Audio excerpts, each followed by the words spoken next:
we're going to be moving on to our fifth case. Our fifth case is something that we spent a whole chapter on, which is integration. Well, we never did integration before, but using partial fractions. So if you remember what partial fractions were, they were basically when you had polynomials in numerators, denominators, and you needed to compare the numerator and the denominator, then equate it to constants a and b in order to divide the products when you have the denominator as a product of two expressions and you wanted to divide them, etc. Now, under normal circumstances where we do not need integration, we'd have something like 2x over x squared minus 1, and we needed to dx, and we need to integrate it. In such cases, what you think of first, you think of normal different integration, you think of dividing the integral into 2, but you can't do this here. You think of by parts, you think of by substitution, etc. Here, actually, by substitution is what you're looking for. If you can make the whole denominator a u, which we can here, and then you want to find the du of that, which is 2x, which happens to be the numerator, then what you end up with is du on top and u on the bottom. And this will give you basically ln u plus c, which is, in this case, ln of x squared minus 1 plus c. And it will be this simple. However, in some cases you would not be able to solve without partial fractions. And here you need to remember the whole chapter of partial fractions, which I think was the first chapter we discussed, and in order to apply it. So here I'm going to give you an example which refreshes your memory on partial fractions, while at the same time shows you how we can use integration with partial fractions. Here the example is, you want to find the integral of x cubed plus 2x squared plus 2 over x into x plus 1, and of course multiply by dx. Now in this situation, we always remember that when we're doing partial, first of all, you think that about every single situation we discussed before and you'll know it won't work, so we're going to go to partial fractions. Here you need to first do is compare your numerator to your denominator, and unlike any example we've ever solved, numerator is actually greater than the denominator, and we need to do long division. So this is actually x cubed plus 2x squared plus 2 over x squared plus x dx. And we can divide. Here we're going to do long division, where outside we have x, let me use a different color. So outside we'll have x squared plus x, and inside we'll have x cubed plus 2x squared plus 2. We want to multiply something by x squared to get x cubed, and we're going to do it here, and then we subtract the whole thing, which leaves us with x squared plus 2, and in this case we can multiply by 1, and this will be x squared plus x, and if we want to subtract this, this will be 2 minus x. In other words, our integral is actually going to be x plus 1 on its own, plus the remainder, which is 2 minus x, divided by the divisor here, which is x into x plus 1. And of course, as we said with integration, if we have addition or subtraction, we can divide them.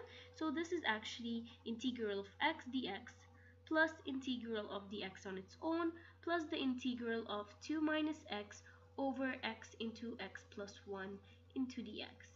This is going to be x squared over 2, while this will be x.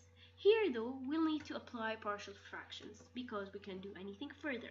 So let us just take it on a side here, and what we're going to do is say we have 2 minus x over x into x plus 1, and we're going to equate it to a value a over x plus a value b over x plus 1, since they're both polynomials of the power 1. Here then we're going to multiply by the denominator, and this will be a into x plus 1 while b into x. If we equate x to 0, we're going to have 2 equals to a, and now we've got the a value.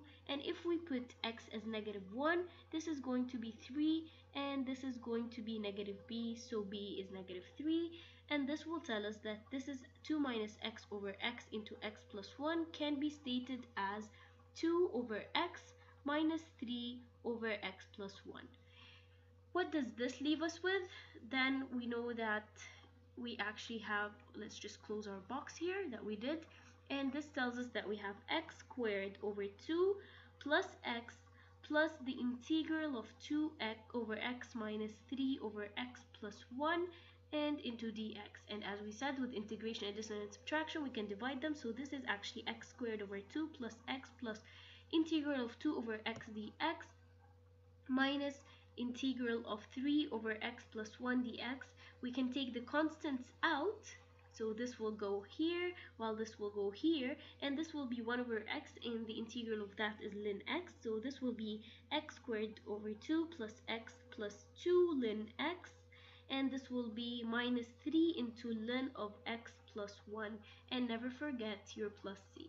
And by that you found the solution of the problem when we were using partial fractions.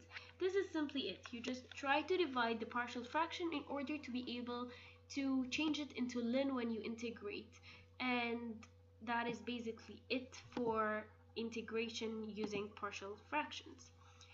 I can give you here another example I have, which is even easier than this since we will not refer to long division, and let's solve it. So our example here states that you have x minus 5 on top and x plus 1 into x plus 2 into dx. Now in this case the numerator is less than the denominator, so we can directly change to work with partial fractions, and we're going to say x minus 5 over x plus 1 into x plus 2 is going to give us a over x plus 1 plus b over x plus 2. We're going to multiply by the denominator in order to get x minus 5 equals to a into x plus 2 plus b into x plus 1, and then we're going to replace by values of x reduced by 0, so our first value is minus 2, this will be minus 7, and this will be minus b, so our b is actually equal to 7. And then we repeat for the other one where we're going to say x is minus 1, so this will be minus 6 equal to a, and then we know that a is minus 6, and this will mean that our integral is actually can actually be stated as minus 6, and we can, as I said, take the constant out, so minus 6 into here it's going to be dx, and here it's going to be x plus 1, and that will be added to 7 outside and dx over x plus 2 inside, and then we can simply change that to ln, so this will be minus 6 ln x plus 1 plus 7 into ln x plus 2 plus c. You can always combine the lns into one ln, and that would solve it for you. But again, this is how simple you can work with integration by partial fractions.